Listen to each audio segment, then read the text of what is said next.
3, 2, 1.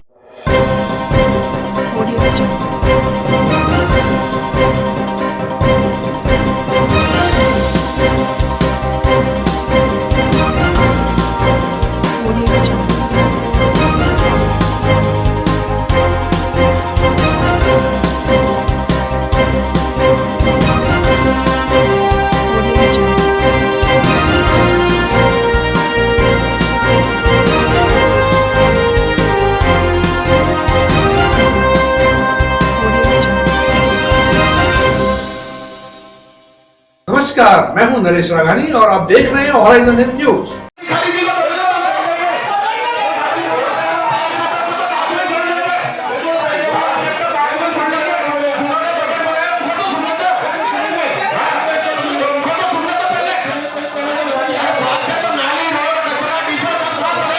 जवाहर रंगमंच पर नवगठित निगम बोर्ड की पहली बैठक रही हंगामेदार। पिछले बजट सत्र से 15 करोड़ रुपए कम का बजट किया पेश, अधिकारी रहे निशाने पर।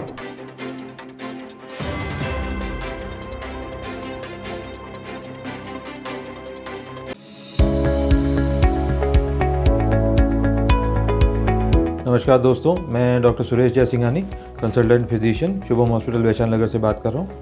दोस्तों 96 में JLN मेडिकल कॉलेज से MD करने के बाद मैंने अपना ये संस्थान प्रारंभ किया था। तब से विगत 25 सालों से हम लोग लगातार जनता की सेवा कर रहे हैं। हमारे यहाँ अन्य बीमारियों के अतिरिक्त डायबिटीज़, थायराइड और गठिया रोग की विशेष जांच और परामर्श की सुविधा उपलब्ध है। अगर आप इन किसी भी बीमारियों से ग्रसित हैं तो आप हमसे परामर्श ले सकते हैं। धन्यवाद।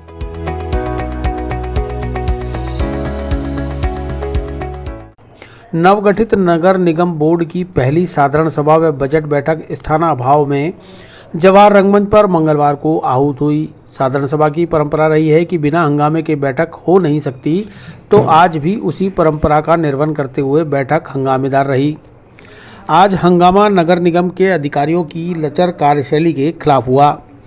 बजट बैठक में जो संशोधित बजट सदन में रखा गया वह वर्ष 2020 के बजट से 15 करोड़ रुपए कम का था, जिस पर सदन में सत्ता पक्ष सहित विपक्ष ने अधिकारियों की खूब खिंचाई की।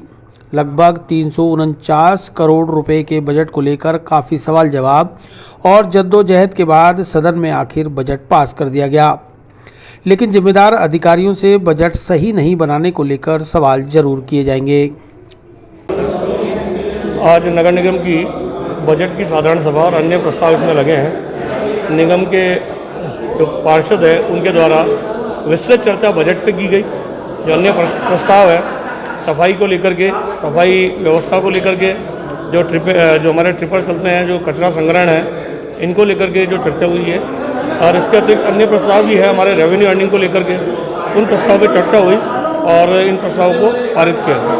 जो किराया वसूली निगम की संपत्तियों की वो नहीं हो पा रही है, अतिक्रमण का मैटर है जो उठाया गया है। नहीं, बिल्कुल पार्षदों ने बिल्कुल उचित मुद्दे जो हैं वो उठाए हैं और उनके द्वारा इन मुद्दों पर विस्तृत चर्चा करके सवाल जो उठाए गए उनका जवाब निगम के अधिकारियों से दिलवाया गया और कुछ सवाल जिनके जवाब आने हैं वो लिखित में इनका जवाब तुरंत ही उनके पास पहुँच जाएगा। जो पार्षदों ने जो आरोप लगाए हैं कि CEO साहब जो जवाब नहीं दे पा रहे हैं आपको कि काफ़ी जो रियलिस्टिक बजट नहीं है, उसके बारे में क्या कहते हैं? रियलिस्टिक बजट नहीं है ये। देखिए, इस पे बजट के जो आंकड़े हैं वो नीचे से जो डिपार्टमेंट से उनसे लिए जाते हैं, उसके आधार पर ये बजट बना है और बजट को हम हमेशा चर्चा करके पारित करते हैं। तो इसमें रियलिस्टिक जैसा कुछ भी नहीं है, क्योंकि हाँ, कहीं ना कहीं विकास की अवधारणा को देखते हुए हमारा बजट बढ़कर बनना चाहिए था, लेकिन वो कम हुआ है। इसको लेकर चिंता जाहिर की। जो नोटिस देने की बात की गई है, जो नोटिस देने की बात की गई CEO साहब को, नहीं, CEO साहब को कोई नोटिस देने की बात नहीं की, लेकिन जिनके द्वारा डिपार्टमेंट द्वारा बजट में मदद नहीं की गई है, बजट बनाने में जो उनकी प्रस्ताव आने तो नहीं आए, उनके बारे में स्पष्टीकरण मांगा। एक और थोड़ा सा खुलावा जैसा क्राइम और निगम का पता नहीं। देखिए, इस शहर में अलग अलग एजेंसी काम करती है, PWD, ADA, निगम। PWD और ADA की जो सड़क है वो उन्होंने परमिशन दी। हमने भी, निगम ने भी डिमांड नोट जारी किया है। निगम क्षेत्र में जगह जगह गैस पाइपलाइन बिछनी है, तो डिमांड नोट जारी हुआ, अभी वहाँ काम शुरू है। साधारण सभा में नगर निगम प्रशासन द्वारा सफाई कार्य, अर्बन डेवलपमेंट टैक्स और विज्ञापन के कार्यों की वसूली निजी कंपनियों को सौंपे जाने पर प्रस्ताव प्रस्तुत किया गया। वहीं अजमेर विकास प्राधिकरण के अधीन निगम की कॉलोनियों को अपने क्षेत्राधिकार में हस्तांतरित करवाने को लेकर भी प्रस्ताव रखा गया। शहर में अवैध पार्किंग, अवैध निर्माण, आनासागर पर हो रहे अतिक्रमण आदि बिंदुओं पर भी विस्तृत चर्चा और बहस हुई। नगर निगम प्रशासन द्वारा कोविड-19 के दौरान विभिन्न वार्डों में भोजन, राशन आदि के वितरण पर खर्च की गई राशि के भुगतान का प्रस्ताव भी रखा गया। इसके अलावा वार्ड बढ़ने के साथ जमादारों की संख्या बढ़ाने, ऑटो टीपर की संख्या में बढ़ोतरी करने के प्रस्ताव को निदेशालय से अनुमति प्राप्त करने के लिए पारित किया गया। तो क्या अजमेर को भोपाल बनाओगे क्या? बन जाएगा। ये लापरवाही क्यों? बन जाएगा। अधिकारी चाहिए तो जरूर संसद बन जाएगा। अजमेर को भोपाल बनाने की सोच है। जैसा कि आदरणीय कि शहर को खोल दिया गया है। आपको 25 बार गिना सकता हूँ जहाँ पर गैस पाइपलाइन होती है। वहाँ पर 184 की आपके अधिकारियों को ध्यान नहीं हो तो ये 184 अधिनियम है। ये अधिनियम मेरे हाथ में है और आप इसकी पालना कराएं। ये साधारण सभा में नवनिर्वाचित पार्षद निक्की तूनवाल ने जब अधिकारियों की कार्यशैली पर सवाल खड़े किए तो बीच में कांग्रेस के पार्षद और पूर्व प्रतिपक्ष नेता नरेश सत्यावना और निक्की तूनवाल के बीच काफी बहस हो गई, जिसे शांत करने के लिए भाजपा और कांग्रेस के पार्षद सामने आए। कभी और किसी के वार्ड में कोई पतला चले, सरकार चाहे मैं बोल रहा हूँ महापौर महोदय बीजेपी का बोर्ड हो, हमें बोर्ड से मतलब नहीं है। हम सिर्फ आपकी अध्यक्षता में इस मीटिंग में आए। 2.5 से 3 घंटे हो गए चर्चाएं चल रही है, अधिकारियों के पास में जवाब नहीं है। उनको इतना समय हो गया, इतनी उम्र हो गई काम करते हुए, बिना पेपर पढ़े जवाब दे सकते हैं। ऐसी कोई सूची नहीं मांगी गई और सदन का पूरा अपमान तो तब हुआ जब आयुक्त महोदय खुद बोल रहे हैं और लेखा अधिकारी साहब खुद बोल रहे हैं कि हमारे 4 डिपार्टमेंट ने हमें जवाब दिया है। क्या तो आप में पावर नहीं है या आपसे पावरफुल वो नीचे वाले अधिकारी है जो आपको जवाब नहीं दे रहे। हम सेक्शन 19 और बहुत सारी धाराओं की बात करते हैं। ये पार्षद चुनकर जनता भेजती है विकास के लिए, ना कि धाराओं के लिए। नक्शे जो भी पास हो रहे हैं, कैसे हो रहे हैं, टोटली मैं बात करता हूं आपसे निर्माण की, विकास की और स्मार्ट सिटी। स्मार्ट सिटी में कहीं से अजमेर अपने मैं बोल रहा हूँ 500 नंबर पे भी नहीं है कि आ जाएगा स्मार्ट सिटी में। चाहे कितना टेम्पो घुमा लो, चाहे कितना ही माइक घुमा लो, नहीं आ पाएगा। बात इतनी बात है कि कार्यों में कुछ काम होगा, अधिकारी नहीं कर रहे हैं, कुछ अधिकारी कर रहे हैं, उनको अप्रिशिएट करता हूं मैं ताली बजाकर। और जो नहीं कर रहे हैं उनको काम करना पड़ेगा, हमारे लिए करना पड़ेगा, जनता के लिए काम करना पड़ेगा। कोरोना ने मास्क लगा के आपका मुंह छुपा दिया, दिन ऐसा आएगा आपको जनता का मुंह दिखाना पड़ेगा। और बात इतनी सी है कि काम जो विकास के करने उन पर सभी पार्षदों पर विशेष तौर पर ध्यान दें।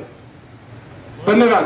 और विशेष तौर पर कांजी हाउस के लिए मैं कहना चाहूंगा, कोई पार्षद नहीं बोलेगा, मैं बोल रहा हूं, शहर में सुअर गंदगी कर रहे हैं, उनके लिए कुछ ना कुछ आप करें।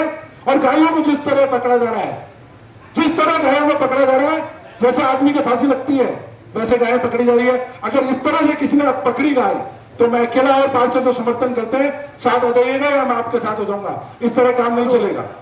खुलना फंदा दिया जाता है। बात करो भैया, बजट की भैया मेरी बात सुनो, क्या बजट कौन बोल रहा है बताइए। की बात मत करो, बजट की बात चल रही है, बजट की प्रस्ताव दूसरे है। हाँ मेरी बताइए भाई साहब, कौन आप बोलोगे बजट की? नरेंद्र भैया मेरी बात सुनिए, इधर बोलिए कौन बोल रहा है बजट की बात करिए भैया। कौन बोल रहा है बताइए। मैं तो नहीं खड़े होकर बोला बाद में बोल रहे मैं गलत नहीं बोल रहा, मेरी बात सुनिए, मैं सही बात कर रहा हूँ। इसमें कांजी हाउस का प्रस्ताव है, उस पर बोलना है, इसमें बोला कांजी हाउस का प्रस्ताव पे बोल रहा हूँ। आप मुझे गलत नहीं लगेंगे, मैं बोलूंगा आपके रात से बोलूंगा, मैं कोई नहीं, आप नीचे बैठो, मैं बोलूंगा। ऐसा है मेरी ये बात, मैं गलत नहीं बोल रहा हूँ, सही बोल रहा हूँ। पार्षद में लाइन तक मत लगाओ। एक मिनट मैं इसमें जो पॉइंट है उसी में बोल रहा हूँ। आप ऐसे कैसे बोल रहे हो? इसमें जो पॉइंट है उसी में बोल रहा हूँ। मैं भाषा बोलूंगा, दूसरे पार्षद बिल्कुल समझ रहे मैं पॉइंट पे बात कर रहा हूँ, गलत नहीं बोल रहा हूँ। सब बोलेंगे, मैं गलत नहीं बोल रहा हूँ। आप देखिए मैं गलत नहीं बोल रहा हूँ, सही बोल रहा हूँ। इन्होंने मैं हीरो हूँ। कैसे बोल रहा हूँ? हाँ मैंने बोला, मैं बोल रहा हूँ। नहीं बोला दूसरे पार्षद, सब किस चीज के लिए बोल रहे हैं? आता है मैंने गलत नहीं बोला आपको। बोल रहे हैं आप इधर बैठे हो, क्यों नहीं बात सुन रहे? साधारण सभा में मैं भी हूँ। भाई आपने ये बोला कि गाय के मुद्दे में कोई बोलेगा नहीं। अरे आप सम्मान्य पार्षद हैं, आपकी बात इतनी देर से पूरे सदन सुन रहा है, सुनिए, पार्षदों पे लांछन अरे लगा बस के मत बस बोलो। नरेश आप जी, बोलो। 2 मिनट आप रुकिए, 2 मिनट अधिकार, आप बोल सकते हो, बोलने का अधिकार है। एक मिनट। पार्षदों पे लांछन लगा के मत बोलो। गौरतलब है कि नगर निगम चुनाव में 80 वार्डों से चुने गए पार्षदों के बैठने के लिए नगर निगम में कोई स्थान नहीं है। लिहाजा गांधी भवन के सभागार में लाखों रुपए खर्च कर दोनों ओर 41 नई कुर्सी और टेबल लगवाई गई थी। इसके अलावा अधिकारियों के लिए 23 नई कुर्सियां भी बनवाई गई थी, लेकिन ऐन वक्त पर कांग्रेसी पार्षदों द्वारा उठाई गई मांग को लेकर नगर निगम प्रशासन ने आनन फानन में एडीए के भवन जवाहर रंगमंच पर साधारण सभा की व्यवस्थाओं को अंजाम दिया। जब भाजपा के 48 पार्षदों के साथ ही 18 कांग्रेस और 13 निर्दलीय व 1 रालोपा की पार्षद सदन में मौजूद रही। सभी को कोरोना नियमों की पालना करते हुए एक कुर्सी छोड़कर अगली कुर्सी पर बैठाने की व्यवस्थाएं की गई।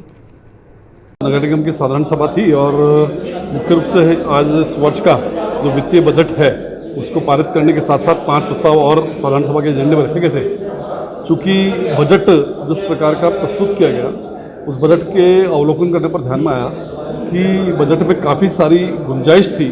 रेवेन्यू इनकम नगर निगम की बढ़े उसके लिए कई ऐसी मदद थी जिसके अंदर प्रयास किए जाएँ तो निगम अच्छा अर्निंग कर सकती थी, लेकिन कहीं न कहीं अधिकारियों की शिथिलता के कारण उन मदों को जितना होना चाहिए उतना नहीं रखा गया। उनको उस विषय को ध्यान में लाते हुए उन मदों को बढ़ाने का सुझाव उनको दिया गया।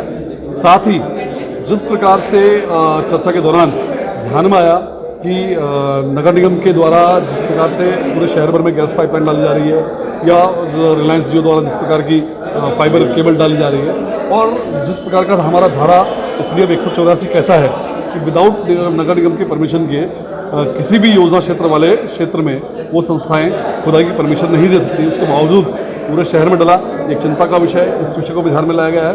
तो इस प्रकार से जनहित से जो जुड़े हुए मुद्दे थे उन पर सभी पार्षदों ने अपनी बात रखी है और उसके पीछे सभी पार्षदों का मकसद एक ही है कि किसी भी प्रकार से नगर निगम की रेवेन्यू बढ़े और रेवेन्यू बढ़े तो नगर निगम अजमेर के दौरान शहर का विकास हो, ये सभी पार्षदों की सोच रहे हैं। पार्षद आज साधारण सभा का एक पल कीमती होता है, लेकिन उसके बावजूद भी जो फ़ायदा मिलना चाहिए वो नहीं मिल पा रहा है। अधिकारियों को लेकर के आप क्या कहना चाहेंगे? अधिकारियों को लेकर मैं ये कहना चाहूँगी कि जो बजट बना है 4-5 मीटिंग बजट से पहले हो चुकी है नगर निगम में, लेकिन फिर भी अभी आपने देखा खुद बजट में इतनी लापरवाही है, इतनी मतलब कॉपी पेस्ट कर दिया। पिछला जो बजट था उसको कोई माइनस पॉइंट में बढ़ा दिया, किसी को -1 बढ़ा दिया, 2 बढ़ा दिया, इस तरह से कॉपी पेस्ट किया। उस पर कोई कार्रवाई नहीं है और न ही कोई गहन अध्ययन किया गया इस बजट पर। तभी तो आज अधिकारी जवाब नहीं दे पा रहा है, कोई किसी के ऊपर कह रहा है, कोई किसी के ऊपर कह रहा है। तो एक घोर लापरवाही है अपराधियों को, इनकी अधिकारियों की, जो इस तरह से बजट बना। क्या आपको लगता है कि नगर निगम के जो अधिकारी है उनको कि अगर वो जिम्मेदारी से काम नहीं कर पा रहे तो उनको हटाया जाना चाहिए? बिल्कुल बिल्कुल, अगर जो लापरवाह है उसके खिलाफ कार्रवाई करनी चाहिए।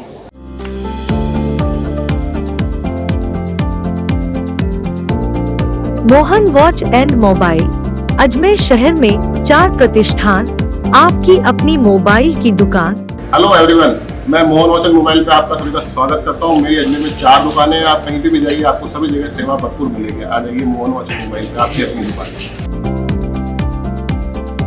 जहां आपको मिलेंगे हर ब्रांड के लेटेस्ट मोबाइल और एक्सेसरीज, वो भी सबसे कम और किफायती दरों पर। मोहन वॉच एंड मोबाइल कचहरी रोड, नसीराबाद रोड, वैशाली नगर और स्टेशन रोड, अजमेर।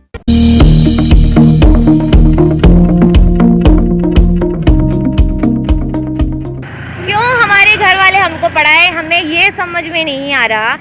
क्यों हमने इतनी सारी डिग्रियां कलेक्ट की, ये समझ में नहीं आ रहा। कुछ डिग्रियों को कलेक्ट होने के बावजूद भी हम लोगों को आज सब्जी ही बेचनी पड़ रही है। स्कूल व्याख्याता भर्ती 2018 के चयनित व्याख्याताओं का आरपीएससी के बाहर 22 दिन से धरना जारी।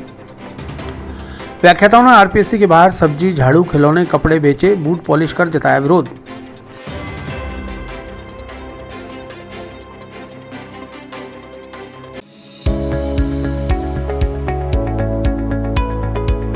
नमस्कार दोस्तों, मैं doctor Suresh Jaisinghani, consultant physician, Shubham hospital Vaishali Nagar से बात कर रहा हूँ।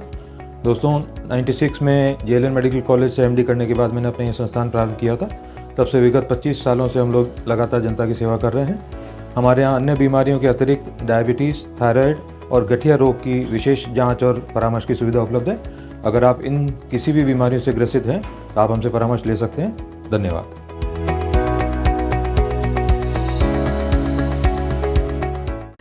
स्कूल व्याख्याता भर्ती 2018 के व्याख्याताओं द्वारा आरपीएससी के बाहर 23 फरवरी से शुरू किया गया अनिश्चितकालीन धरना 22वें दिन मंगलवार को भी जारी रहा। मंगलवार को व्याख्याताओं ने जयपुर रोड आरपीएससी के बाहर सब्जी, झाड़ू, खिलौने, कपड़े बेचे, हाथों में तगारी फावड़े लेकर मजदूरी की और बूट पॉलिश कर नारा दिया, मजबूरी में मजदूरी। व्याख्याताओं में तानाशाही सरकार और आरपीएससी प्रशासन के खिलाफ आक्रोश व्यक्त किया है। चयनित व्याख्याता उपेंद्र यादव ने बताया कि चारों उपचुनाव में कांग्रेस प्रत्याशी को हराने का संकल्प लिया है, सरकार को उसकी हठधर्मिता का सबक सिखाकर रहेंगे। उन्होंने कहा कि नौकरी नहीं तो वोट नहीं को लेकर वे चारों उपचुनाव में कांग्रेस प्रत्याशियों के विरोध में जनसंपर्क भी कर रहे हैं। 22 दिन से चयनित व्याख्याता धरने पर बैठे हैं, लेकिन आरपीएससी प्रशासन आंख, नाक और कान बंद करके बैठा है। अभ्यर्थी नौकरी नहीं तो इच्छा मृत्यु की मांग कर रहे हैं। सरकार और आरपीएससी प्रशासन बेरोजगार अभ्यर्थियों की ओर कोई ध्यान नहीं दे रहा, जबकि यह सभी अभ्यर्थी चयनित हो चुके हैं। इसके बाद भी इनके हकों पर कुठाराघात करना कहाँ का न्याय है। देखो, लगातार 22 दिन से स्कूल व्याख्याता भर्ती 2018 के चयनित अभ्यर्थी आरपीएससी के बाहर धरना दे रहे हैं, लेकिन न तो आरपीएससी के अधिकारी सुन रहे, न सरकार सुन रहे, न मंत्री सुन रहा। ऐसे में अभ्यर्थियों में आक्रोश है। आज अलग एक अनूठा प्रदर्शन किया है। आज उन्होंने मार्केट लगाया, कोई सब्जी बेच रहा है, कोई कपड़े बेच रहा है, कोई गुड्डा गुड्डी बेच रहा है, कोई क्या कर रहा है, कोई मजदूर है। तो एक सांकेतिक धरने के माध्यम से गुहार किया माननीय मुख्यमंत्री अभिभावक जल्द से जल्द नियुक्ति आदेश जारी करे, अन्यथा यह आक्रोश कहीं ना कहीं एक बड़े आंदोलन के रूप में तब्दील हो सकता है। और हमने जो चेतावनी दी थी कि चारों जगह कांग्रेस को प्रत्याशी को नहीं जीतने देंगे, हमने रैली भी निकाल रहे हैं और घर घर जाकर हम प्रचार भी कर रहे हैं कि कांग्रेस को प्रत्याशी को हराया जाए, और स्पष्ट कह रहे हैं किसी भी हालत में कांग्रेस को प्रत्याशी को चारों जगह नहीं जीतने देंगे, सबक सिखाएंगे हराकर। अभी भी समय है, बेरोजगारों की मांगों को मानकर जल्द से जल्द स्कूल व्याख्याता भर्ती 2018 के चयनित अभ्यर्थियों की नियुक्ति आदेश जारी करें। आपको ऐसा नहीं लगता था युवा में आप मैसेज देना चाह रहे हैं, जैसे बच्चे भी भर्ती करते हैं, भी करके यहाँ तक पहुँचते हैं, फिर ज्वाइन ही नहीं मिलती, इसमें क्या मैसेज दिया? मैसेज यही तो जा रहा है कि सवाल उठ रहा है, आरपीएससी पे सवाल उठ रहा है, पारदर्शिता पर सवाल उठ रहा है, सिस्टम पे सवाल उठ रहा है कि एक भर्ती के एग्जाम के लिए प्रदर्शन, परिणाम के लिए प्रदर्शन, दस्तावेज पहुंचाने के लिए प्रदर्शन, फिर कटऑफ, पता नहीं किस किस लिए प्रदर्शन करना पड़ता। आज बेरोजगार 22 दिन तक सड़कों पर पड़े, लेकिन लगातार कोई सुन नहीं रहा। तो ऐसे में बेरोजगार में आक्रोश है, कहीं ना कहीं सरकार को चारों जगह उपचुनाव में इसका नुकसान उठाना पड़ सकता है। चयनित व्याख्याता सड़कों पर बैठकर सम्मान की जगह भीख मांग रही हैं। जब तक आरपीएससी चेयरमैन और सरकार अभ्यर्थियों को नियुक्ति नहीं देती, तब तक आंदोलन जारी रहेगा। गौरतलब है कि स्कूल व्याख्याता भर्ती परीक्षा के अभ्यर्थियों के लिए वर्ष 2018 में विज्ञप्ति जारी हुई थी। इसके बाद जनवरी 2020 में परीक्षा हुई। परीक्षा का परिणाम जारी होने के बाद 18 विषयों की काउंसलिंग शिक्षा निदेशालय बीकानेर के द्वारा कर दी गई। अभ्यर्थियों को स्कूल भी आवंटित कर दिए गए। इस बीच उनकी नियुक्ति प्रक्रिया को रोक दिया गया। क्यों हमारे घर वाले हमको पढ़ाए, हमें ये समझ में नहीं आ रहा। क्यों हमने इतनी सारी डिग्रियां कलेक्ट की, ये समझ में नहीं आ रहा। कुछ डिग्रियों को कलेक्ट होने के बावजूद भी हम लोगों को आज सब्जी ही बेचनी पड़ रही है। हम 5th क्लास के बाद भी ये बेच सकते थे और अपना पेट का गुजारा कर सकते थे, इवन अपनी फैमिली का गुजारा भी कर सकते थे। तो क्यों आरपीएससी तक ये जू नहीं रेंग रही, क्यों मंत्रियों तक ये जू नहीं रेंग रही, क्यों हम यहाँ खड़े होने के लिए मजबूर है, क्यों हमारा धरना 22 दिन से लगातार चल रहा है। क्यों हम सिर्फ जवाब चाहते हैं, हम नियुक्ति चाहते हैं और कुछ नहीं चाहते। अपने आप सिस्टम को चेंज करो और हमें जल्दी से जल्दी नियुक्ति दे। आज हमने 17-18 साल पढ़ाई करी है, क्लास 1 से लेकर बीए करा, एमए करा, बीएड करा, उसके बाद ही कंपटीशन एग्जाम दिया है हमने मतलब लाइफ का बहुत बड़ा स्ट्रगल देखा है। और हमारी शायद सबसे बड़ी गलती रही कि हम पढ़ लिख लिए, और पढ़ लिखने के बावजूद भी हम बेरोजगार हैं। तो हम इतने परेशान हो चुके हैं, मगर एक साक्षर होके भी अगर इंसान अगर रोजगार नहीं अपना सके तो उसका फ़ायदा ही क्या है ऐसा। तो हम इतने मतलब डिप्रेशन में जा चुके हैं, इतनी पढ़ाई करी, इतनी डिग्रियां ली, उसका कोई औचित्य दिखाई नहीं दे रहा हम लोगों को, कि अंत में मतलब बेरोजगार के बेरोजगार ही हैं। हमारा सिलेक्शन हुआ है व्याख्याता परीक्षा 2018 के अंदर, उसके सब प्रक्रिया पूर्ण हो चुकी है। 3 साल से तो वैसे भी लंबित रही है परीक्षा। अंत में क्या है, हमें स्कूल तक आवंटित कर दिए गए हैं और हमारे नियुक्ति पत्र जारी नहीं करे हैं। तो उससे हम इतने डिप्रेशन में आ चुके हैं कि इस पेट की खातिर आज हम सब्जी बेचने पे मजबूर हैं। क्यों? क्योंकि हम आज भी बेरोजगार हैं। इतनी पढ़ाई करने के बावजूद भी हम बेरोजगार के बेरोजगार ही हैं। तो आज हम सब्जी बेच रहे हैं इस कारण से। इससे मैसेज क्या जा रहा है? इससे मैसेज ये जा रहा है कि पढ़ना क्या सही है कि नहीं है, आने वाली पीढ़ी को फालतू है, कोई मतलब नहीं है इन डिग्रियों का। इन डिग्रियों का कोई मायने है भी या नहीं है, क्योंकि अगर इतना पढ़ने के बावजूद भी इंसान बेरोजगार रह रहा है तो साक्षर रहने का मतलब ही क्या है। तो मैं सोचती हूँ कि निरक्षर रहे तो ज़्यादा बेटर रहेगा, क्योंकि निरक्षर व्यक्ति एक छोटा मोटा काम करके अपना पेट तो पाल सकता है ना। हम साक्षर रहने के बावजूद सब्जी बेच रहे हैं अपने पेट की खातिर, तो बहुत शर्म की बात है। और सरकार को, आरपीएससी के अध्यक्ष को ये शर्म आनी चाहिए कि हमारी बेरोजगारी का कितना फायदा उठाएंगे।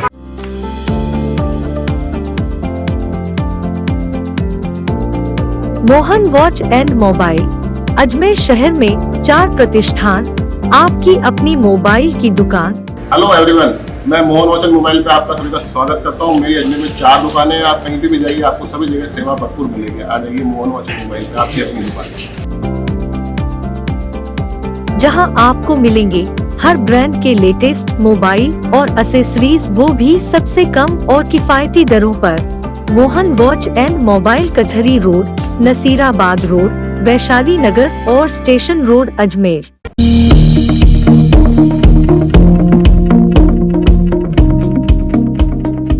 प्रेम विवाह करने वाले युगल ने एसपी से लगाई सुरक्षा की गुहार। अपनी मर्जी से प्रेम विवाह करने पर परिवार वाले दे रहे हैं जान से मारने की धमकियां।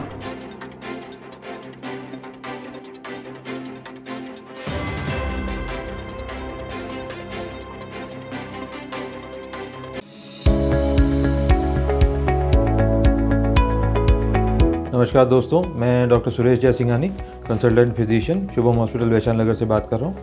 दोस्तों 96 में जेएलएन मेडिकल कॉलेज से एमडी करने के बाद मैंने अपना ये संस्थान प्रारंभ किया था। तब से विगत 25 सालों से हम लोग लगातार जनता की सेवा कर रहे हैं। हमारे यहाँ अन्य बीमारियों के अतिरिक्त डायबिटीज़, थायराइड और गठिया रोग की विशेष जाँच और परामर्श की सुविधा उपलब्ध है। अगर आप इन किसी भी बीमारियों से ग्रसित हैं तो आप हमसे परामर्श ले सकते हैं। धन्यवाद।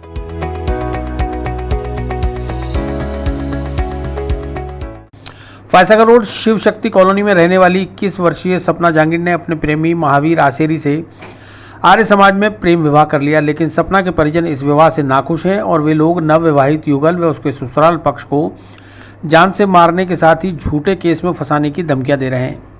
आज पुलिस अधीक्षक जगदीश चंद्र शर्मा के समक्ष प्रस्तुत होकर नवविवाहित युगल ने अपने परिजनों से जान माल की सुरक्षा की गुहार लगाई है।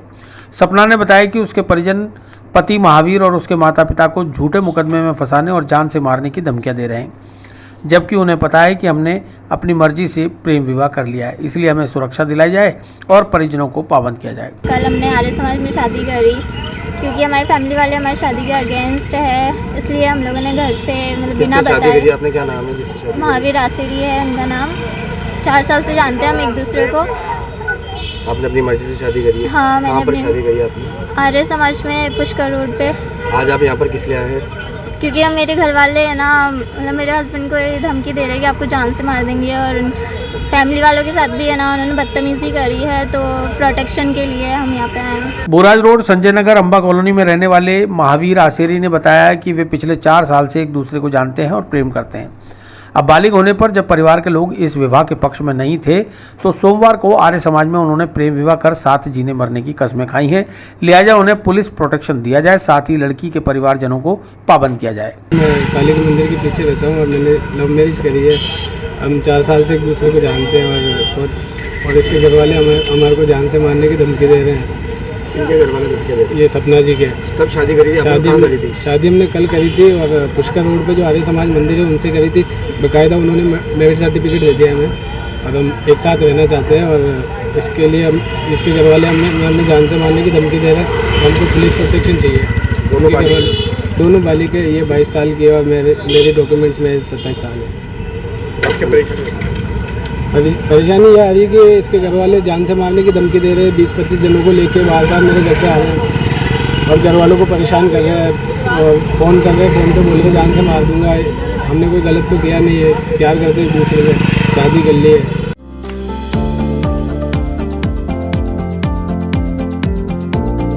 Mohan watch and mobile, Ajmer शहर में 4 प्रतिष्ठान, आपकी अपनी मोबाइल की दुकान। हेलो एवरीवन, मैं मोहन वाचन मोबाइल पे आपका सभी का स्वागत करता हूँ। मेरी अजमेर में 4 दुकानें हैं। आप कहीं भी जाइए, आपको सभी जगह सेवा भरपूर मिलेगी। आ जाइए मोहन वाचन मोबाइल पे, आपकी अपनी दुकान, जहां आपको मिलेंगे हर ब्रांड के लेटेस्ट मोबाइल और एसेसरीज, वो भी सबसे कम और किफायती दरों पर। मोहन वॉच एंड मोबाइल, कचहरी रोड, नसीराबाद रोड, वैशाली नगर और स्टेशन रोड, अजमेर।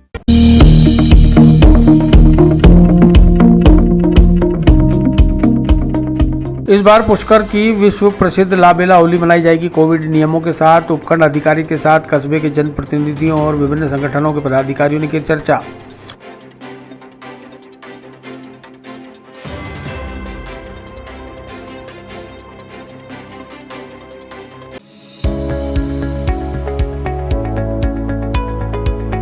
नमस्कार दोस्तों, मैं doctor Suresh Jaisinghani, consultant physician, Shubham hospital Vaishali Nagar से बात कर रहा हूँ। दोस्तों 96 में जेएलएन मेडिकल कॉलेज से एमडी करने के बाद मैंने अपना ये संस्थान प्रारंभ किया था।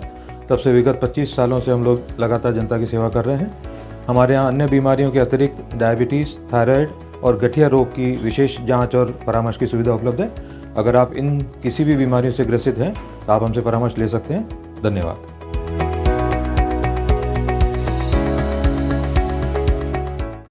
पुष्कर के उपखंड कार्यालय में सोमवार को पुष्कर की विश्व प्रसिद्ध लाबेला होली के त्यौहार पर हर साल आयोजित किए जाने वाले समारोह के संदर्भ में बैठक आयोजित की गई। उपखंड अधिकारी दिलीप सिंह राठौड़ के सानिध्य में आयोजित बैठक में कस्बे के जनप्रतिनिधियों एवं विभिन्न संगठनों के पदाधिकारियों से होली समारोह को लेकर विचार विमर्श किया गया। उपखंड अधिकारी दिलीप सिंह राठौड़ ने बताया कि बैठक में स्थानीय जनप्रतिनिधियों एवं पदाधिकारियों से चर्चा की गई। सभी ने 28 और 29 मार्च को होली पर आयोजित होने वाले समारोह के कोरोना गाइडलाइन के साथ आयोजन करने की बात सामने रखी। इस संदर्भ में उच्च अधिकारियों को अवगत करा दिया जाएगा। इसके बाद ही कोई निर्णय लिया जाएगा। गौरतलब है कि पुष्कर की लाबेला होली विश्व प्रसिद्ध है और बड़ी संख्या में देशी विदेशी पर्यटक होली खेलने के लिए स्पेशली पुष्कर आते हैं। कोरोना की वजह से इस बार विदेशी पर्यटकों के आने की संभावना कमी है, लेकिन देश के अलग अलग हिस्सों से पर्यटकों के आने से होली का उत्सव जरूर मनाया जाए। इसे लेकर कस्बे के लोगों ने प्रशासन से अपील की है कि वे कोरोना के नियमों की पालना करते हुए होली उत्सव मनाने के लिए अनुमति प्रदान करें। इस मौके पर तहसीलदार अरविंद गविया, रविकांत पाराशर बाबा, अरुण पाराशर, पंडित रविकांत शर्मा, अशोक टांक, टीकम शर्मा सहित कई प्रबुद्ध जन मौजूद रहे। देखिए, यहाँ पे हर वर्ष होली का एक विशेष समारोह का आयोजन किया जाता है पुष्कर नगरी में। तो इस वर्ष भी लोगों का मानना है कि साहब अब कोरोना लगभग खात्मे की ओर है और जब दूसरे सारे तरह के मेलों का आयोजन किया जा रहा है, जैसे कुछ लोगों ने उर्स का हवाला दिया, कुछ लोग बोलते हैं कि जो खाटू श्याम जी में और दूसरी जगह भी मेलों का आयोजन किया जा रहा है, तो हम एक मेला नहीं करके एक समारोह का आयोजन करना चाहते हैं। तो इस संदर्भ में उनकी ये रिक्वेस्ट थी कि जो 28 और 29 तारीख जो होली और दुलंडी वाले दिन, विशेषकर जो भीड़ भाड़ रहती है वो दुलंडी वाले दिन रहती है, तो दुलंडी वाले दिन एक समारोह का आयोजन करना चाहते हैं। तो हमने यहाँ के जो भी प्रबुद्ध नागरिकगण हैं, जो आयोजन करता हैं, जो यहाँ के जनप्रतिनिधि हैं, मीडिया कर्मी हैं, उन सब से हमने उनके ओपिनियन लिए और जो भी बेस्ट पॉसिबल वे आउट हो सकता है हम उसकी तरफ आगे बढ़ रहे हैं और हम कोशिश करेंगे कि कोविड के प्रोटोकॉल की पूर्णतः पालना करते हुए हम इस आयोजन को सफल बनाएं। Thank you. लेकर एसडीएम ऑफिस में एक मीटिंग का आयोजन किया गया। उसके अंदर यही रहा कि जो कोरोना गाइडलाइन है उसके तहत ये होली का आयोजन किया जाए और जैसा भी आगे से दिशा निर्देश आता है या जो कोविड गाइडलाइन है, मास्क लगाना, दूरी या सैनिटाइज, इस तरह से जो भी नियम पालन है वो आगामी सूचना करके हो जाएगा कि किस प्रकार से होली मनाई जाए। कार्यालय में होली को लेकर जो मीटिंग रखी गई है, दिशा निर्देश ये ऊपर से लेंगे। एसडीएम सर, कलेक्टर साहब से बात करेंगे, एडीएम साहब से बात करेंगे। अभी कंफर्म कुछ भी नहीं है, लेकिन हाँ फिर भी पॉजिटिव है, अधिकारी भी पॉजिटिव है। पुष्करवासी तो यही चाहते हैं कि भाई ये होली महोत्सव हो और कोरोना गाइडलाइन का ध्यान रखते हुए हम भी ये होली का आयोजन करना चाहते हैं।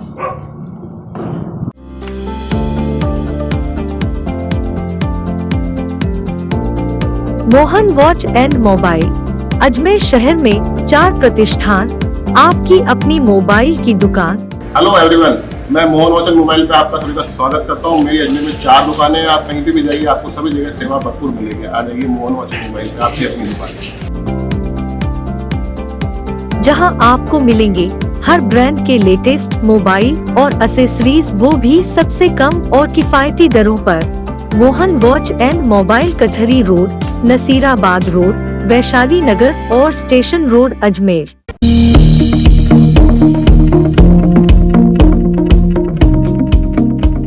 आदर्श नगर थाना अंतर्गत राह चलती छात्राओं से छेड़खानी का मामला।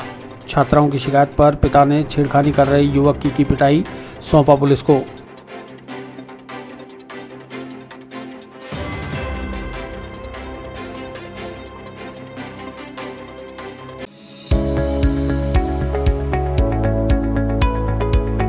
नमस्कार दोस्तों, मैं doctor Suresh Jaisinghani, consultant physician, Shubham hospital Vaishali Nagar से बात कर रहा हूँ। दोस्तों 96 में जेएलएन मेडिकल कॉलेज से एमडी करने के बाद मैंने अपना ये संस्थान प्रारंभ किया था। तब से विगत 25 सालों से हम लोग लगातार जनता की सेवा कर रहे हैं। हमारे यहाँ अन्य बीमारियों के अतिरिक्त डायबिटीज़, थायराइड और गठिया रोग की विशेष जांच और परामर्श की सुविधा उपलब्ध है।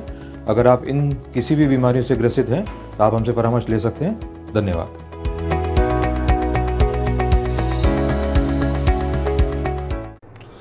आदर्श नगर थाना अंतर्गत स्कूल से घर को जा रही छात्राओं से छेड़खानी करने वाले लड़के को आज छात्राओं की शिकायत पर उसके पिता ने पिटाई कर पुलिस के हवाले कर दिया।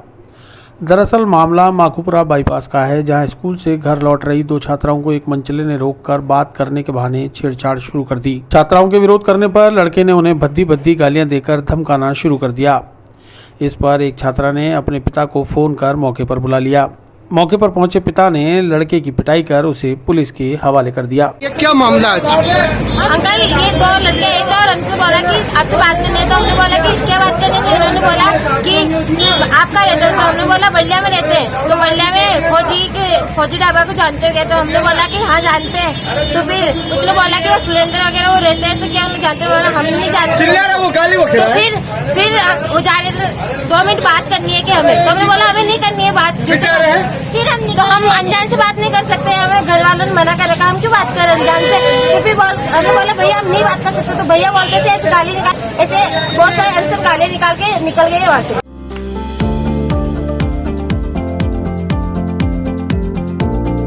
Mohan watch and mobile Ajmer शहर में 4 प्रतिष्ठान, आपकी अपनी मोबाइल की दुकान। हेलो एवरीवन, मैं मोहन वॉच एंड मोबाइल पे आपका सभी का स्वागत करता हूँ। मेरी अजमेर में 4 दुकानें हैं, आप कहीं भी जाइए आपको सभी जगह सेवा भरपूर मिलेगी। आ जाइए मोहन वॉच एंड मोबाइल पे, आपकी अपनी दुकान,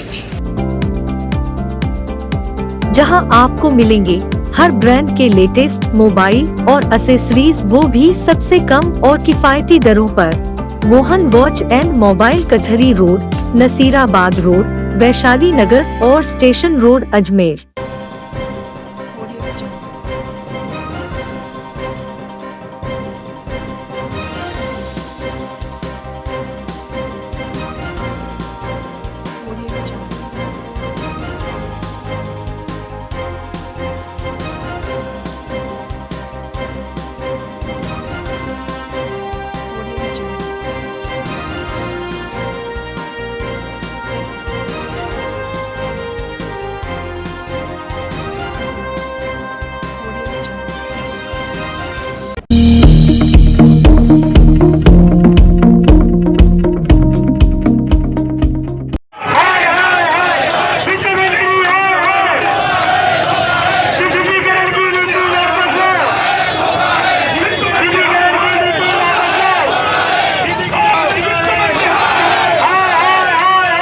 United forum of bank unions के आह्वान पर बैंकों की 2 दिन की हड़ताल से अरबों का लेन देन ठप।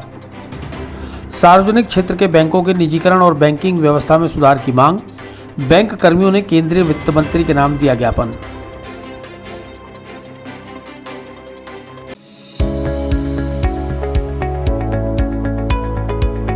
नमस्कार दोस्तों, मैं doctor Suresh Jaisinghani, consultant physician, Shubham hospital Vaishali Nagar से बात कर रहा हूँ। दोस्तों 96 में जेएलएन मेडिकल कॉलेज से एमडी करने के बाद मैंने अपना ये संस्थान प्रारंभ किया था। तब से विगत 25 सालों से हम लोग लगातार जनता की सेवा कर रहे हैं। हमारे यहाँ अन्य बीमारियों के अतिरिक्त डायबिटीज़, थायराइड और गठिया रोग की विशेष जांच और परामर्श की सुविधा उपलब्ध है। अगर आप इन किसी भी बीमारियों से ग्रसित हैं तो आप हमसे परामर्श ले सकते हैं। धन्यवाद।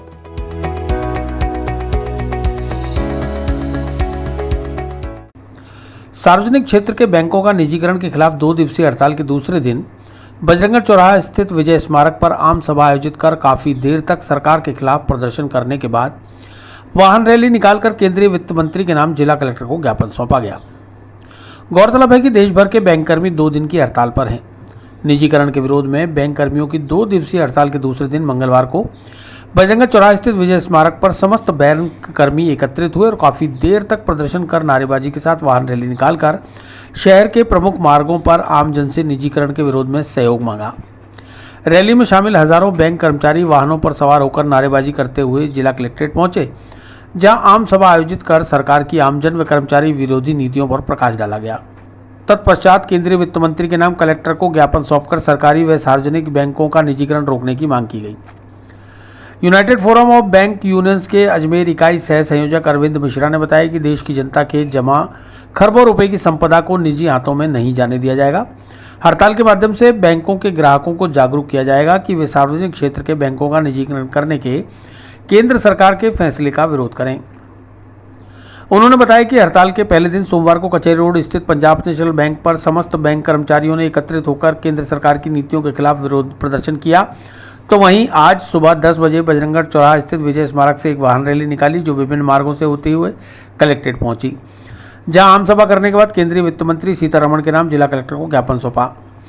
बैंकों की 2 दिवसीय हड़ताल से देश भर के 10 लाख बैंक कर्मी हड़ताल पर रहे, जिससे अरबों रुपए का व्यापार प्रभावित हुआ है। वहीं अजमेर में लगभग 200 बैंक शाखाओं पर ताले लगे रहे, जिनमें काम करने वाले 3000 बैंक कर्मी हड़ताल पर रहे, जिससे 2 दिन में लगभग 500 करोड़ रुपए का व्यापार प्रभावित हुआ। 4 दिन लगातार बैंक बंद रहने से आमजन सहित व्यापारियों को लेन देन में भारी परेशानियों का सामना करना पड़ रहा है। इसके लिए बैंक कर्मचारी उनसे सहयोग की अपील करता है। जैसा कि सर्वविदित है, 2 दिन से जो बैंक कर्मी हड़ताल पर उतरे हुए हैं, उसका जो प्रयोजन है वो है निजीकरण। बैंकों को जो निजीकरण की राह में धकेला जा रहा है, उसके अगेंस्ट आज बैंक कर्मचारी हड़ताल पर हैं। और आज प्रातः 10 बजे हमने शहीद स्मारक, विजय स्मारक बजरंगगढ़ पर एक विशाल वाहन रैली का आयोजन किया था, जहां हमने सभा से शुरुआत कर हमने रैली को एक नया रूप दिया, जिसमें जन समर्थन प्राप्त करने के लिए रैली में हमारे साथ हमारे जो शॉपकीपर्स हैं, उन्होंने भी बढ़ चढ़कर इस आंदोलन में हमारा सहयोग किया। जगह जगह बैंक कर्मियों का स्वागत किया और उसका उद्देश्य यही था कि जनमानस के अब समझ में आ गया है कि हमारा जो पैसा सरकारी बैंकों में जो रखा हुआ है वो अब सुरक्षित नहीं है। क्योंकि बैंक कर्मी जब भी अपने अधिकारों के लिए लड़ाई लड़ता था तो सब लोग समझते थे, आम जन समझता था कि अपने वेज रिवीजन के लिए लड़ रहे हैं। लेकिन आज हम जनमानस के लिए, आम आदमी के पैसों की सुरक्षा के लिए आज हड़ताल पर हैं। सारे बैंक कर्मी अजमेर जिले के 3000 से भी अधिक अधिकारी और कर्मचारी आज हड़ताल पर हैं। और ये जो सरकार की जो आर्थिक नीतियों के आड़ में जो जनमानस का जो गाड़ी कमाई का पैसा है, जमा पूंजी है, उसको सरकारी बैंकों से निकालकर वो निजी हाथों में सौंपने जा रही है। इसके अगेंस्ट में आज विशाल जन आंदोलन हम लोगों ने करा है। ऐसे में कितने बैंक को नुकसान हो रहा है 2 दिन से बैंक में बंद है? तो अगर मैं अजमेर ज़िले की बात करूं तो कम से कम 200 से 250 करोड़ का प्रतिदिन का जो व्यवसाय प्रभावित हुआ है, उसके लिए बैंक कर्मी जनमानस से क्षमा प्रार्थी भी हैं। लेकिन जनमानस को ये समझ में आ गया है कि ये लड़ाई बैंक कर्मी अपने खुद के हित के लिए नहीं कर रहे, ये जनमानस और आम आदमी के लिए लड़ाई लड़ रहे हैं।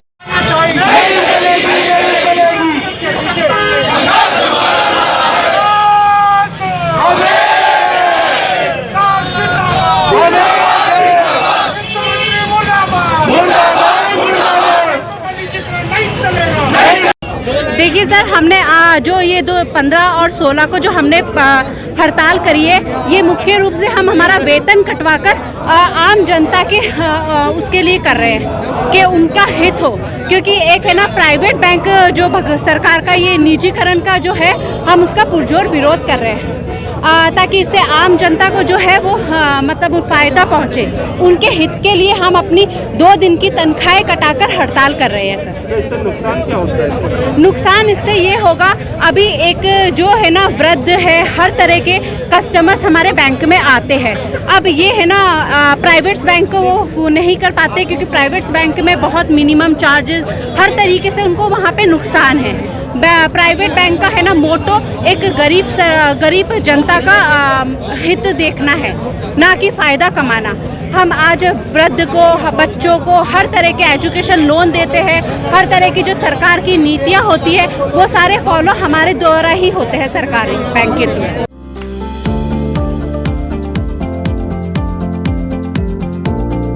Mohan watch and mobile Ajmer शहर में 4 प्रतिष्ठान, आपकी अपनी मोबाइल की दुकान। हेलो एवरीवन, मैं मोहन वॉच एंड मोबाइल पे आपका सभी का स्वागत करता हूँ। मेरी अजमेर में 4 दुकानें हैं। आप कहीं भी जाइए, आपको सभी जगह सेवा भरपूर मिलेगी। आ जाइए मोहन वॉच एंड मोबाइल पे, आपकी अपनी दुकान, जहां आपको मिलेंगे हर ब्रांड के लेटेस्ट मोबाइल और एसेसरीज, वो भी सबसे कम और किफायती दरों पर। मोहन वॉच एंड मोबाइल कचहरी रोड, नसीराबाद रोड, वैशाली नगर और स्टेशन रोड अजमेर।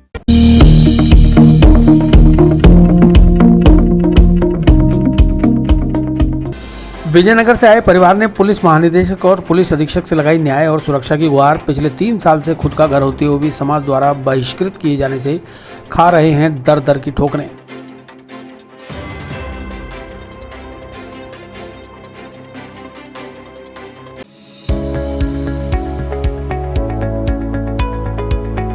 नमस्कार दोस्तों, मैं doctor Suresh Jaisinghani, consultant physician, Shubham hospital Vaishali Nagar से बात कर रहा हूँ। दोस्तों 96 में जेएलएन मेडिकल कॉलेज से एमडी करने के बाद मैंने अपना ये संस्थान प्रारंभ किया था।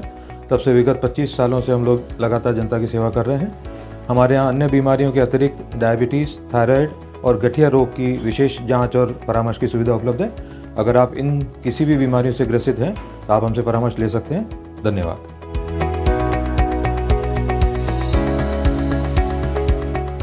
तारों का खेड़ा विजयनगर से आए प्रार्थीगणों द्वारा पुलिस थाना विजयनगर द्वारा अपराधियों के विरुद्ध कोई कार्रवाई नहीं किए जाने के चलते आज पुलिस महानिदेशक और पुलिस अधीक्षक को ज्ञापन सौंप कर न्याय की फरियाद लगाई। प्रार्थी अमित नकवाल, पुष्पा देवी, रंजना, सांवरलाल व परिवार के तमाम सदस्यों ने आज पुलिस अधीक्षक कार्यालय पहुंचकर अपनी पीड़ा का इजहार किया। तारों का खेड़ा विजयनगर निवासी प्रार्थीगण को अपना घर होते हुए भी पिछले 3 साल से दर दर की ठोकरें खाते हुए किराए के मकानों में रहना पड़ रहा है। जब भी वे अपने घर तारों का खेड़ा जाते हैं तो प्रार्थी उनके साथ हथियारों के बल पर मारपीट कर जान से मारने की धमकियां देते हैं। समाज के पंच पटेलों द्वारा उनका बहिष्कार कर उनका हुक्का पानी बंद कर उन्हें समाज से बहिष्कृत भी कर दिया गया है। हर 4-5 महीने में पंचायत मीटिंग कर जुर्माना लगा देती है। प्रार्थीगण अभी तक 4 से 5 लाख रुपए पंचायत को भुगतान कर चुके हैं, फिर भी समाज में उन्हें सम्मान नहीं मिल पा रहा। दर दर की ठोकरें खाने को मजबूर परिवार ने आज पुलिस महानिदेशक और पुलिस अधीक्षक से मिलकर उन्हें सुरक्षा और न्याय दिलाने की गुहार लगाई है। मैं विजयनगर से आई हूँ और मैं न्याय चाहती हूँ कि मेरा बच्चे से गुनाह हुआ है और हमारे को न्याय चाहिए और हमारे घरों में नहीं रहने दे रहे। पड़ोसी से हमारे को खतरा है और हम जाते हैं घर पे तो वो लाठी चार्ज करते हैं, हमारे को मारने दौड़ते हैं और मेरा बच्चा जेल है और हम 50 आदमी मारे फिर रहे हैं। हमारे को न्याय चाहिए, हमारे को प्रशासन चाहिए, हमारे को घर पे सुरक्षित कर रखिए। आप लोगों के साथ हमारे साथ ऐसा हुआ है कि एक छोटी सी बात हुई सर, एक सुअर के ऊपर हुई सर। एक इधर मेरे देवर खिला रहा था और उधर ऊपर से नाल रहा था और ऊपर से पत्थरबाजी कर रहा था। तो वो नीचे आए, 3 ही भाई मेरे घर पे लड़ने आए। मैंने उसको बोला कि आप अपने घर जाइए और गाली गलौज ना दे, और फिर भी वो लोग हमारे से वार्ता बहुत बुरा कर रहे हैं और पूरा पड़ोसी देख रहा है। हमारे उनके कोई लड़ाई नहीं थी, सिर्फ पड़ोसी तो दूसरे से लड़ाई हो रही थी, लेकिन वो बीच में पड़ा। हमारे के लड़ाई तो पहले दूसरे से हुई। आपके बच्चे से मर्डर हुआ नहीं हुआ एक अलग बात है, हाँ। उसको सजा कानून दे रहा है। हाँ सर, लेकिन हमारे को हम न्याय चाहते हैं और समाज हमारे को बेघर कर दिया साहब। समाज हमारे साथ नहीं है, वो चाहते हैं कि तुम यहाँ नहीं रहो, हम हमारा घर चाहते हैं सर। हाँ, दंड अभी वो चाहते हैं। हम समाज में मीटिंग भी कर चुके हैं, 4-4, 5-5 मीटिंग होगी सर। दंड भी दे चुके हैं सर। क्या दंड भी दे चुके हैं हम लिया उन्होंने दंड। हम एसपी साहब से मिलना है, हमारे को समाज से बहिष्कार कर रखा है और हमारी पुलिस थाने में भी सुनवाई नहीं हो रही है। बार बार हम पुलिस थाने में भी लेटर दे चुके हैं, कई बार सूचना देने पर भी हमारा कोई ध्यान नहीं हो रहा है। और 29/9/2018 का मैटर रही है और उसके दौरान हमको घर से बहिष्कार कर रखा है, घर से निकाल रखा है हमें। हम जाते हैं, हमारे साथ मारपीट होती है और हम बार बार पुलिस में देते हैं, वो आते ही नहीं है। घंटे 2-2 घंटे तक पुलिस नहीं आती है, तो इसलिए हम चाहते हैं कि हमारे को हमारा घर सुरक्षित किया जाए। कौन लोग ऐसा कर रहे हैं? हमारे समाज के लोग, जो हमारे जो मैटर हुआ था, हादसा हुआ था, उसी मैटर में। क्या मामला हुआ था? मर्डर का हुआ था। तो हमारे भतीजे का हादसा हो गया एक, जो अब उसको हादसा बोला या मर्डर बोला, जो वो तो है जेल में और हम बेघर हो रखे हैं। तो हमारे को हमारा घर संभाला जाए। पंच पटेल क्या कह रहे हैं आपके? पंच पटेल ये कि बार बार हम कराते हैं मीटिंग और वो बार बार सुनते ही नहीं हमारे से। हम खाना दे देते हैं उनको, कुछ भी करते हैं तो हमारी फिर भी नहीं सुनी जा रही है।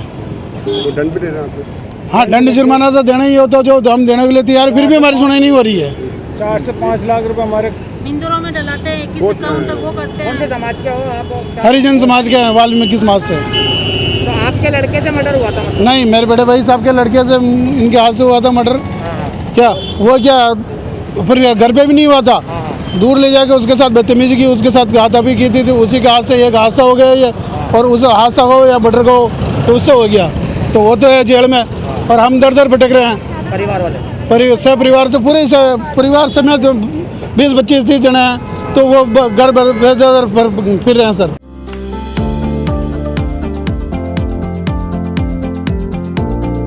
Mohan watch and mobile Ajmer शहर में 4 प्रतिष्ठान, आपकी अपनी मोबाइल की दुकान। हेलो एवरीवन, मैं मोहन वाचन मोबाइल पे आपका सभी का स्वागत करता हूँ। मेरी अजमेर में 4 दुकानें हैं, आप कहीं पे भी जाइए आपको सभी जगह सेवा भरपूर मिलेगी। आ जाइए मोहन वाचन मोबाइल पे, आपकी अपनी दुकान, जहां आपको मिलेंगे हर ब्रांड के लेटेस्ट मोबाइल और एसेसरीज, वो भी सबसे कम और किफायती दरों पर। मोहन वॉच एंड मोबाइल, कचहरी रोड, नसीराबाद रोड, वैशाली नगर और स्टेशन रोड, अजमेर।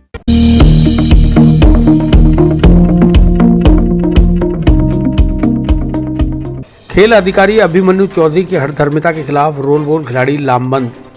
अभिभावकों ने खिलाड़ियों के साथ कलेक्टर से की मुलाकात, सौंपा ज्ञापन।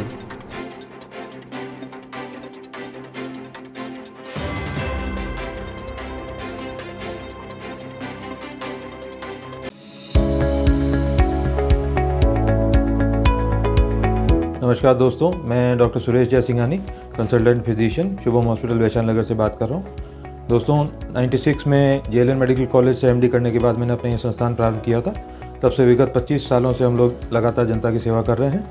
हमारे यहाँ अन्य बीमारियों के अतिरिक्त डायबिटीज़, थायराइड और गठिया रोग की विशेष जांच और परामर्श की सुविधा उपलब्ध है।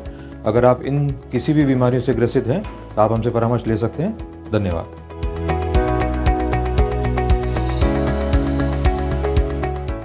रोल बॉल खेल कार्यालय क्षेत्रीय खेलकूद प्रशिक्षण केंद्र द्वारा खिलाड़ियों को राज्य स्तरीय खेल खेलने पर सरकार से मिलने वाले टीएडीए का भुगतान पिछली 4 प्रतियोगिताओं सत्र 2019 से खिलाड़ियों को नहीं किया जा रहा। जबकि रोल बॉल टीम लगातार 9 वर्षों से अजमेर का ही नहीं, राजस्थान सहित भारत का नाम रोशन कर रही है।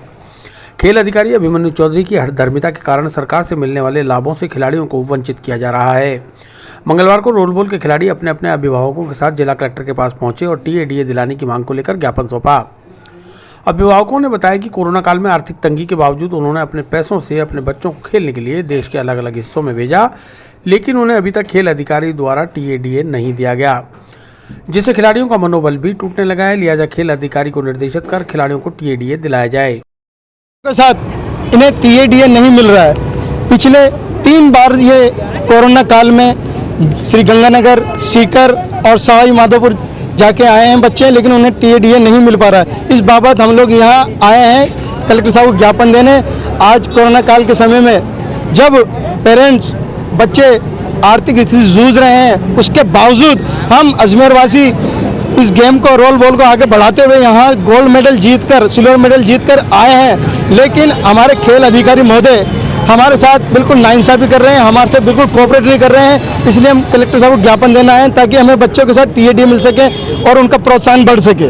कहाँ पर बच्चे खेल चुके हैं अभी तक ऐसे राष्ट्रीय लेवल? अभी अजमेर के सारे बच्चे, अजमेर ही नहीं, राजस्थान ही नहीं, नेशनल इंटरनेशनल तक खेल गए। इंटरनेशनल से मतलब है नेपाल बच्चे खेल कर आए हैं, वहाँ से भी गोल्ड मेडल जीत गए और नेशनल लेवल पर चंडीगढ़, अहमदाबाद, गुजरात, हरियाणा, यहाँ भी बच्चे खेल खेल कर आए हैं। मानते हो बच्चे देश के लिए अपने खेल रहे हैं, इतना सब कुछ कर रहे हैं और अधिकारी जो है एक तरह से ध्यान नहीं दे रहे हैं। सही बात। देखो बच्चे तो खेल खेल के आ रहे हैं, अपना समय दे रहे हैं और वो जीत कर आ रहे हैं। हम और सब अजमेर वासी, मैं आपके मीडिया से ये बात कहना चाहता हूँ कि हमारे जितने भी खेल अधिकारी महोदय बैठे हुए हैं, इन बच्चों का मनोबल बढ़ाएं ताकि बच्चे अपने हिंदुस्तान का नाम और बढ़ा सके। बच्चों को लेकर आज यहाँ आए हो, क्या मामला है? सर रोल बॉल में बच्चे खेल रहे हैं, रोल बॉल तो बच्चों को टीएडीए नहीं मिल पा रहा है। ये लोग गंगानगर खेल के आए हैं, जयपुर भी खेले हैं, सीकर भी खेल के आए हैं, हनुमानगढ़ खेल के आए, गंगानगर खेल के आए और नेशनल तक गुवाहाटी तक भी खेल के आए हैं बच्चे। टीएडीए का मामला चल रहा है, खेल अधिकारी टीएडीए नहीं दे रहे हैं बच्चों को। हाँ? तो बच्चे अपने खुद के पर्सनल पैसे से, हाँ पर्सनल पैसे से, माँ बाप के पैसों से ही जा रहे हैं। कोरोना काल में इतने तो बच्चे सब लोग प्रभावित हो रहे हैं, पर कम से कम बच्चों का उत्साह बढ़े, कम से कम बच्चों को सब। जिस तरीके से बच्चे देश का नाम रोशन करना तो इनको सपोर्ट तो मिलना चाहिए ना खेल अधिकारी के द्वारा।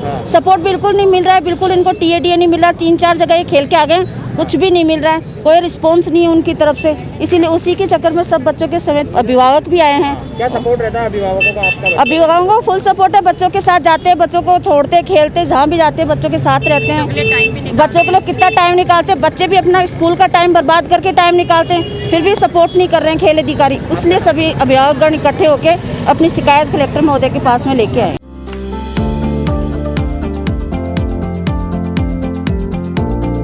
Mohan watch and mobile, Ajmer शहर में 4 प्रतिष्ठान, आपकी अपनी मोबाइल की दुकान।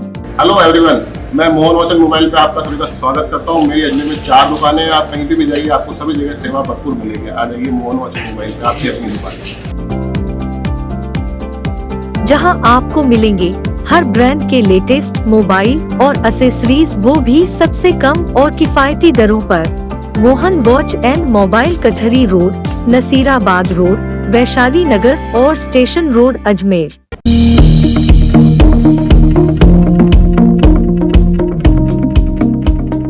तीर्थ नगरी में 6 वर्षीय मासूम के साथ दुराचार का आरोपी 24 घंटे में गिरफ्तार। एसपी के निर्देश पर पुष्कर वृत्ताधिकारी और थाना अधिकारी ने दिया कार्रवाई को अंजाम।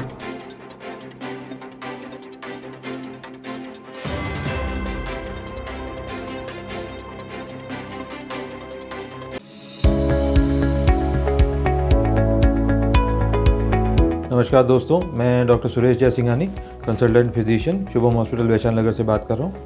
दोस्तों 96 में जेएलएन मेडिकल कॉलेज से एमडी करने के बाद मैंने अपना ये संस्थान प्रारंभ किया था। तब से विगत 25 सालों से हम लोग लगातार जनता की सेवा कर रहे हैं। हमारे यहाँ अन्य बीमारियों के अतिरिक्त डायबिटीज़, थायराइड और गठिया रोग की विशेष जांच और परामर्श की सुविधा उपलब्ध है। अगर आप इन किसी भी बीमारियों से ग्रसित हैं तो आप हमसे परामर्श ले सकते हैं। धन्यवाद।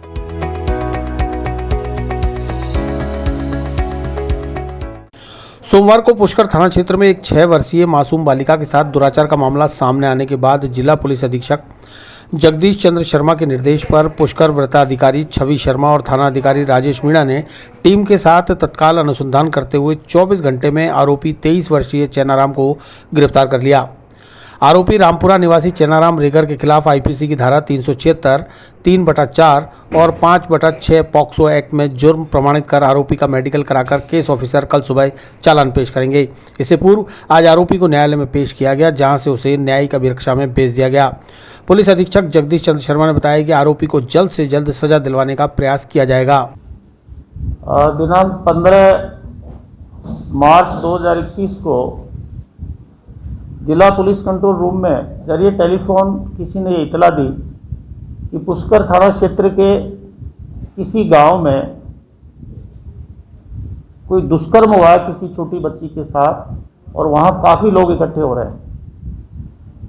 मामले की संवेदनशीलता को देखते हुए इतला पर तुरंत ही थानाधिकारी पुष्कर मैं जाते के उस गांव में पहुंचे, वहां बात की तो ये बात जानकारी में आई कि क्षेत्र के एक 23 साल के नवयुवक ने अपने ही पड़ोस की एक अबोध बालिका जो 6 वर्ष की है उसके साथ दुष्कर्म का प्रयास किया है। इस इतला पर थानाधिकारी ने संवेदनशीलता दिखाते हुए तुरंत एफआईआर दर्ज करने के लिए उनको प्रेरित किया और एफआईआर दर्ज करके और तुरंत उस नामजद मुलजिम की तलाश में टीमें रवाना की। उसी रात पुलिस ने पूछताछ के लिए उसको डिटेन कर लिया।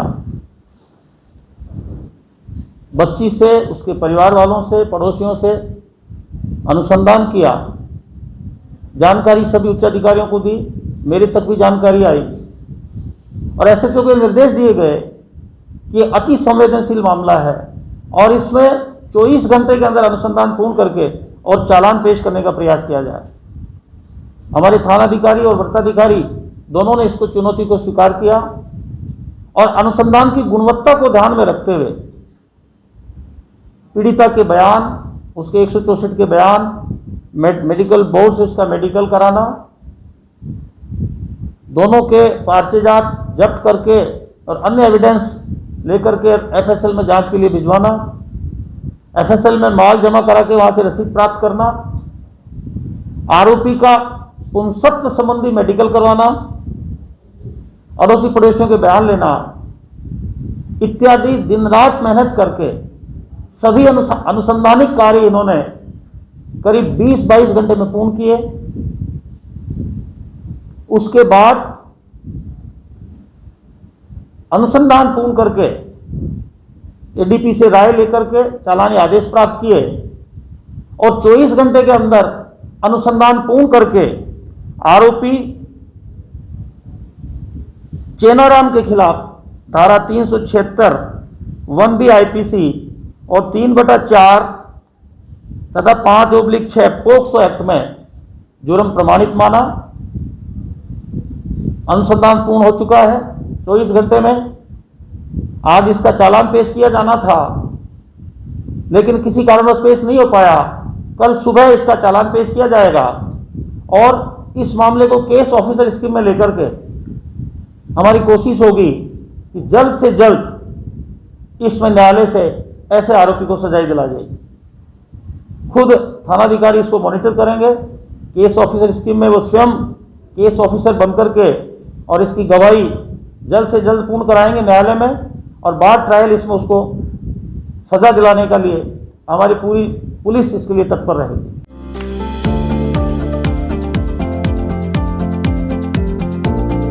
Mohan watch and mobile Ajmer शहर में 4 प्रतिष्ठान, आपकी अपनी मोबाइल की दुकान। हेलो एवरीवन, मैं मोहन वॉच एंड मोबाइल पे आपका सभी का स्वागत करता हूँ। मेरी अजमेर में 4 दुकानें हैं। आप कहीं भी जाइए, आपको सभी जगह सेवा भरपूर मिलेगी। आ जाइए मोहन वॉच एंड मोबाइल पे, आपकी अपनी दुकान, जहां आपको मिलेंगे हर ब्रांड के लेटेस्ट मोबाइल और एसेसरीज, वो भी सबसे कम और किफायती दरों पर। मोहन वॉच एंड मोबाइल कचहरी रोड, नसीराबाद रोड, वैशाली नगर और स्टेशन रोड, अजमेर।